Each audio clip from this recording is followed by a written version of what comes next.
What's going on, team? Sammer here on Sportsmanlike Conduct. And today I got something very special for y'all.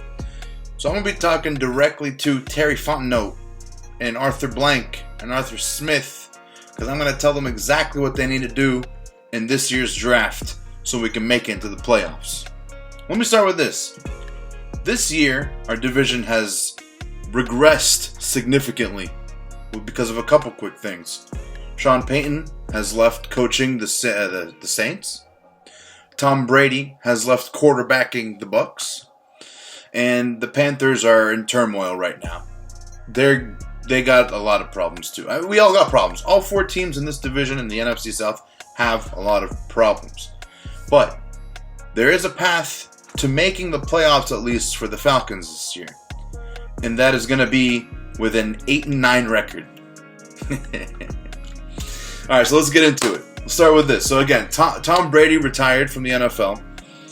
Put that team a little bit in turmoil. Don't get me wrong. They have excellent wide receivers. They just don't have anyone to get the ball to them. Leonard Fournette is a free agent. They lost one of their offensive linemen to retirement, and another one's a free agent this year as well. They're kind of trying to figure it all out. Now, obviously, I'm doing this video before free agency starts. So obviously a lot of this stuff can change, but as of right now, there is a path to the playoffs. The Saints, again, losing Sean Payton diminishes what they can do at quarterback. I think Taysom Hill was good at what he could do because he had Sean Payton. Without Sean Payton, Taysom Hill is a guy. And Jameis Winston can throw the ball, but again, without an offensive savant like Sean Payton, it's going to be tough for them to get back to where they need to go. I feel like that team has kind of lost momentum a little bit, and they're going to be regressing. The Carolina Panthers, their coach, Matt Rule, is going to be on the hot seat this year. Their owner likes to make big moves and big splashes and is very impatient. So they're going to try to swing for the fences, and they could land Deshaun Watson because there's rumors that he wants to go there. We'll find out what happens with that tomorrow. Tomorrow is going to be the first step in seeing if Deshaun Watson can be traded. The law stuff is getting settled. Not going into that here. So, what I really want to get into is the Falcons. And I know it took me 2.5 minutes to get to the topic at hand. It starts with this. It starts with the NFL draft. This year, the Falcons have the 8th pick in the draft. With that 8th pick, I think the Falcons should avoid taking a quarterback. And I know there's a lot of people who think that the Falcons are going to go after either Malik Willis or Kenny Pickett. But I truly believe the Falcons need to go out and get Jordan Davis. I believe he's a game changer. I believe he could be the Micah Parsons of this year. He can be the guy who comes in and just destroys everything. You put him in there at tackle, you're going to need 2 guys to take him out. It's going to leave a lot of room for Grady Jarrett on one end and whoever else we're going to put on the other end to get around the sides. He's going to need double teaming every time. Dude's a giant. Dude's a monster. He can be the guy that we need to just reshape that defense with one player. And that's what you need to go for at the 8th pick. So that's the first move. Other need, obviously we have needs all over the place on this team. So another big need that we have is offensive line. We need wide receiver because of this Calvin Ridley thing. We need linebacker. We need safety. And cornerback. We already have AJ Terrell, but we need a corner too, a second corner, because everyone's got 2 or 3 top wide receivers now. So if you guard the top guy, like for example, let's take Cincinnati. If you take out their top guy, you take out any of their guys, they have other guys. They have T. Higgins. They have I'm blanking on his name, but you know who I'm talking about. I'm gonna put it right here in text. And Jamar Chase, got it. Oh my. So yeah, we need more corners because everyone's got 2 or 3 wide receivers, so it's impossible to guard them all with only one good guy. So the next thing I think should happen is this. We need to re-sign Cordero Patterson. Now that's free agency, not in the draft, but that's definitely something that should happen. He's already basically said he wants to stay in Atlanta. Arthur Smith has gotten the best out of him his entire career. He knows that he can succeed the most here in Atlanta. I think what the Falcons should do is sign him to a veteran minimum deal, but offer him incentives and a big signing bonus. That way it's not on the cap. I mean, we know there's ways to manipulate the cap. We cannot afford the cap. We need the cap space. I mean, we cannot afford to pay him a big salary. We can pay him guaranteed money for a year. I don't think that's a big deal. I think Cordero Patterson's a boss and he deserves the money. So give him a big incentive. Give him a big signing bonus. Give him the veteran minimum, so that's on the books at least just for that. And we should be good to go there. So that should solve our running back problem. Our wide receiver problem, maybe if we get a wide receiver in the second round, if we can go for a high-end wide receiver in the second round, we should be decent there. Not going to be great, but we can't even go out in free agency and get a big-time wide receiver because of our cap issues. So I believe that the Falcons are going to be moving off of Matt Ryan after this year. The dead cap on Matt Ryan in 2023, so after this year, is only $15 million. This year, if we drop him, or if we cut him, or if we trade him, he's going to be $40 million on the books. I don't think there's any trade out there that anyone can make to us, to the Falcons, that will justify us taking a $40 million cap hit.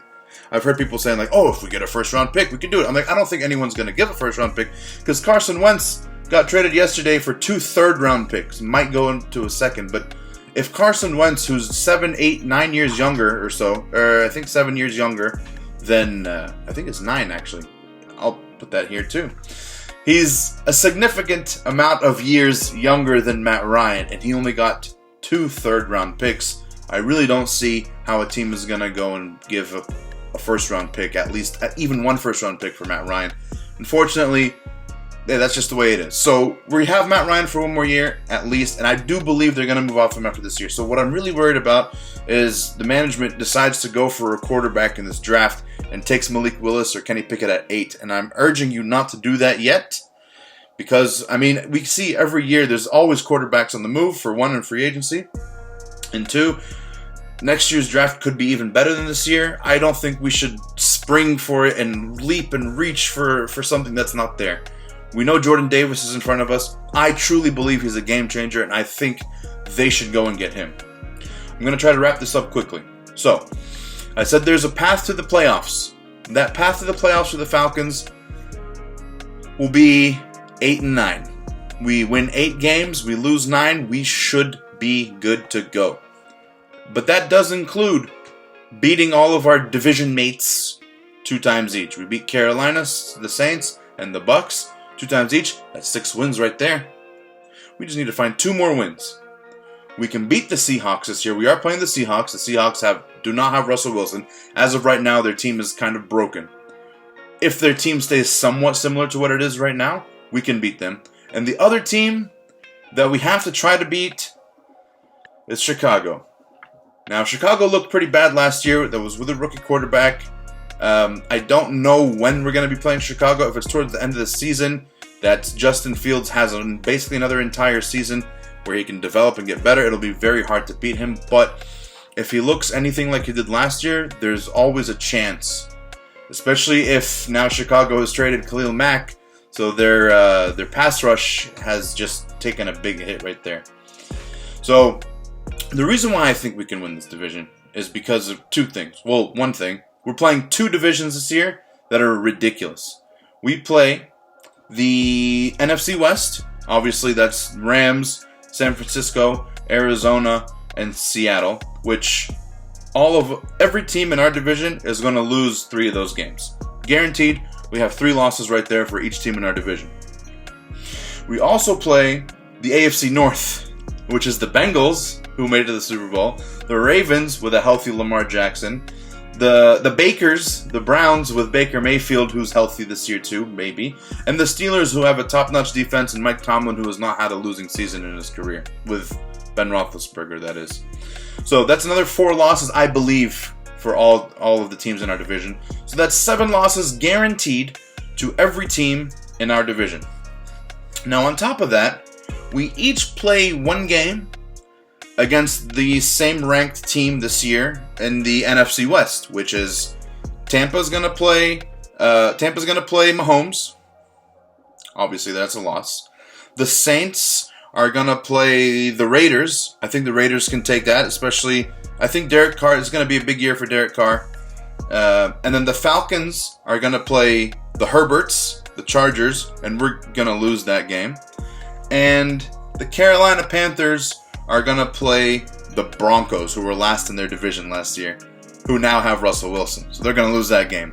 So that's another loss guaranteed for each team this year in our division. So that's 8 losses right there for every team in our division.